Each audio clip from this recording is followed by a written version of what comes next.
9 months after Cyclone Debbie hit North Queensland, many residents and business owners are still battling with their insurers.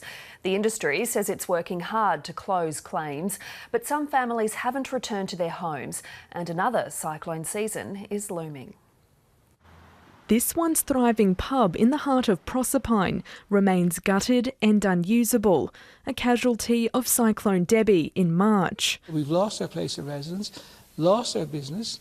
The building has so much damage done to it, and I don't know, I really don't know what we're going to do. Months on from the Category 4 storm, Mr Dunn's still locked in a battle with his insurer and assessors. At no stage has the insurance company requested a full scope of works of all the balconies, upstairs, downstairs, etc. He says quotes to fix parts of the building are undervalued, and that could mean last drinks for this historic pub.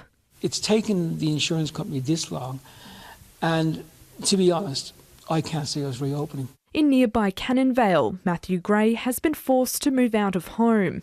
While his house appears intact, inside it's covered in toxic mould. My family became quite sick, and so I think the turning point for the insurance company to come and actually have a look at the house and the extent of the mould. He's at a stalemate with his insurer over the cause of the problem, and the matter is now being mediated by the Financial Ombudsman Service.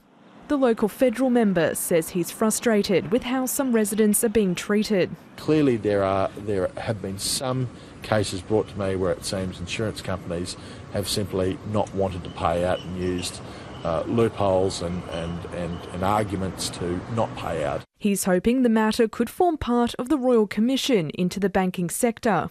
The Insurance Council of Australia says the industry's response to Cyclone Debbie has been the fastest on record. It says 90% of more than 73,500 claims are now closed. Every cyclone is a learning experience, and after each cyclone the industry and the individual companies sit down and try to work out how to be better for the next natural disaster. Insurance losses for Cyclone Debbie have reached more than $1.6 billion. The Bureau of Meteorology predicts about 4 tropical cyclones could form in the Coral Sea this season, with one potentially crossing the Queensland coast. If we do get another storm, houses could become a total loss because of the things being dragged on by insurance companies. A long road to recovery for those worst hit by Debbie's fury. Rachel Rieger, ABC News, Whitsundays.